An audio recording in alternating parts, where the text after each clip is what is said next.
अस्सलाम वालेकुम, मैं हूं इश्तियाक गुंदल। आज का विलाग इमरान रियाज खान के हवाले से है। कुछ बड़े अहम हकाइक जो है वो सामने आ चुके हैं और आज हमने देखा कि एंकर इमरान रियाज खान जो थे वो सेशन कोर्ट लाहौर के अंदर पेश हुए और जब वो वहां पर पेश हुए यानी कि सेशन कोर्ट लाहौर में पहुंचे तो उनके साथ साथ वकला की बड़ी तादाद थी, पुलिस एहलकारों की बड़ी तादाद नजर आई। वहां पे जो दीगर अफराद थे वो और साफियों की एक बड़ी तादाद जो है वो नजर आई और वहां पे इमरान रियाज खान का एक वीडियो क्लिप भी वायरल हुआ है और अगर उस आप वीडियो को देखें तो आपको बाखूबी अंदाजा लगाया जा सकता है कि इमरान रियाज खान की इस वक्त जो है वो सूरत हाल कैसी है। इमरान रियाज खान बात कर सकते हैं या नहीं कर सकते।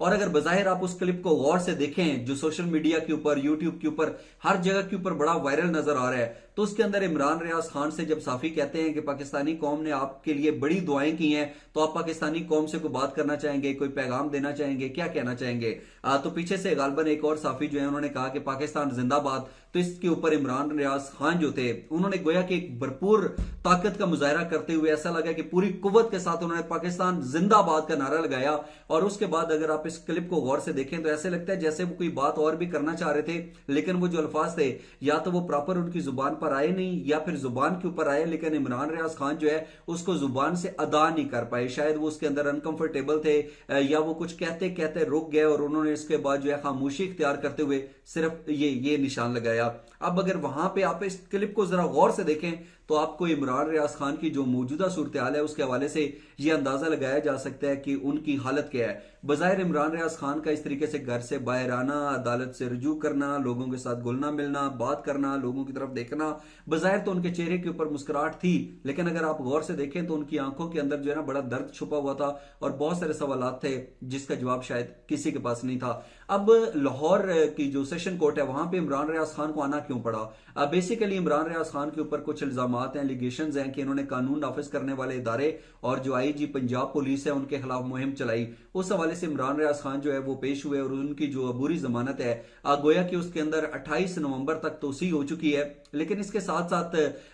आज के विलाग में सिर्फ एक लाइन जो है अगर उसका जवाब मिल जाए तो ये बड़ा वाज़ेह तौर के ऊपर पता चल जाएगा, ये साबित हो जाएगा कि इमरान रियाज खान को किसने लापता किया, वो किन की तहवील में थे और उनके साथ ये जो सूरत हाल हुई इसका मामला क्या है, इसका जिम्मेदार कौन है। इमरान रियाज खान के जो वकला हैं वो ये समझते हैं कि इमरान रियाज खान के खिलाफ जो केस के अंदर उनको फंसाने की कोशिश की जा रही है वो ये समझते हैं कि मुबीना तौर के ऊपर जो है ना ये गलत किस्म का इल्जाम लगाया गया है, बदनीति के ऊपर जो है वो ये इसकी बात की जा रही है। उन्होंने धोखाधड़ी का लफ्ज इस्तेमाल किया कि बदनीति और धोखाधड़ी के जरिए इमरान रियाज खान को इस केस के अंदर जो है ना वो फंसाने की कोशिश की जा रही है। जबकि उन्होंने ये भी कहा है कि इमरान रियाज खान जो है ना वो इस हवाले से उनका कोई जुर्म नहीं है और उनके ऊपर जो है ना ऐसे बिलावजह उनको तंग किया जा रहा है। और इसके साथ साथ इमरान रियाज खान के हवाले से आपको मालूम है कि उनको 11 मई को जो है वो गिरफ्तार किया गया था, उनको हिरासत में लिया गया था। वो एयरपोर्ट जो सियालकोट का था बाहर निकलते हुए वो वाला क्लिप भी जो है वो काफी वायरल हुआ था और उसके अंदर आप देख सकते हैं कि उनको कौन लेकर जा रहा था। लेकिन इससे भी जो अहम बात है ना वो ये है कि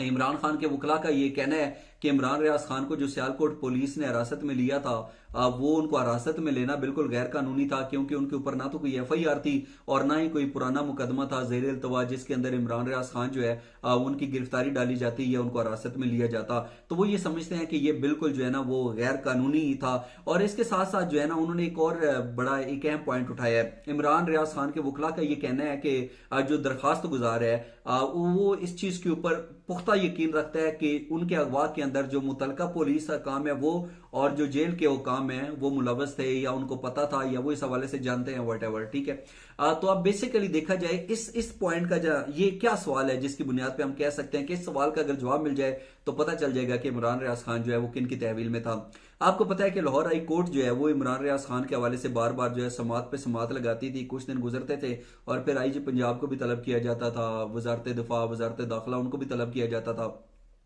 और वजारत दाखिला की तरफ से तो बाकायदा तौर के ऊपर यह बताया भी गया कि आईजी पंजाब जो है उन्होंने ये कहा कि मुल्क भर के किसी भी महकमे पुलिस में इमरान रियाज खान का सुराग नहीं मिला। इसी तरीके से वजारत दिफा से भी पूछा गया और उसके बाद जो इंटर सर्विसेज इंटेलिजेंस और मिलिट्री इंटेलिजेंस है यानी कि आईएसआई और एमआई उन्होंने भी बड़ा वाज़ेह तौर के ऊपर जो है वो जवाब दिया लाहौर हाई कोर्ट को। उन्होंने कहा कि वो इन दोनों इदारों की तहवील में नहीं है। तो फिर इमरान रियाज खान गए कहां पे थे? अब बजाहिर देखा जाए तो सिर्फ वो जो एक लाइन जिसका मैंने शुरू में जिक्र किया था वो ये है कि इमरान रियाज खान के वकला का ये कहना है कि इसके अंदर जो है सियालकोट पुलिस यानी कि पुलिस हुकाम और जेल की जो इंतजामिया है वो मुलवस थी या उनको पता है। तो अब अगर कोई एक आम आदमी होता है, जितना मर्जी कोई बड़ा बदमाश डॉन गुंडा बना फिरता रहे, उसकी तो इतनी होती कि वो जेल काम है उनको भी जेब में लेके फिरे, और पंजाब पुलिस जो है वो भी उसके इशारों के ऊपर जो है वो काम करती रहे, या उसके इशारों के ऊपर वो जैसा चाहे वैसा हो जाए।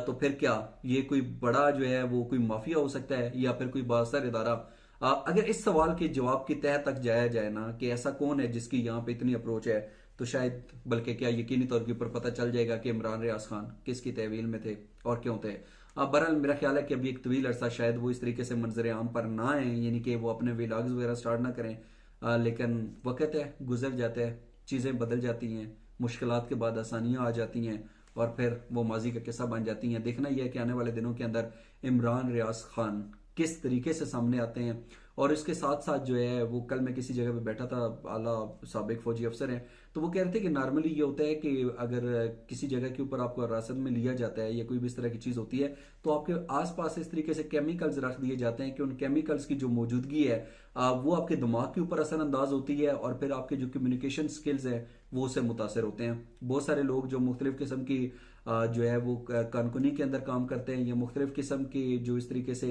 जहाँ पे इस तरीके से केमिकल्स बनते हैं वहाँ पे काम करते हैं, अमूमन उनकी समात के साथ भी ये मसला रहता है, और उनके जो कम्युनिकेशन स्किल्स होते हैं, बातचीत का जो तरीक़ेकार होता है उसके ऊपर भी वो वाले केमिकल्स जो हैं वो असरअंदाज होते हैं। इमरान रियाज खान के हवाले से क्या जिन लोगों ने भी इमरान रियाज खान को तहवील में लिया, इस तरीके से लापता किया, गुमशुदा किया, क्या वो कभी मंजर आम पर आ सकेंगे? उनका कभी एहतसाब होगा? उनके बारे में पता चलेगा, हाँ या ना? इस हवाले से अपना कीमती फीडबैक जरूर दीजिएगा। आज का व्लॉग देखने का बहुत शुक्रिया। अपना ख्याल रखिए। अल्लाह हाफिज।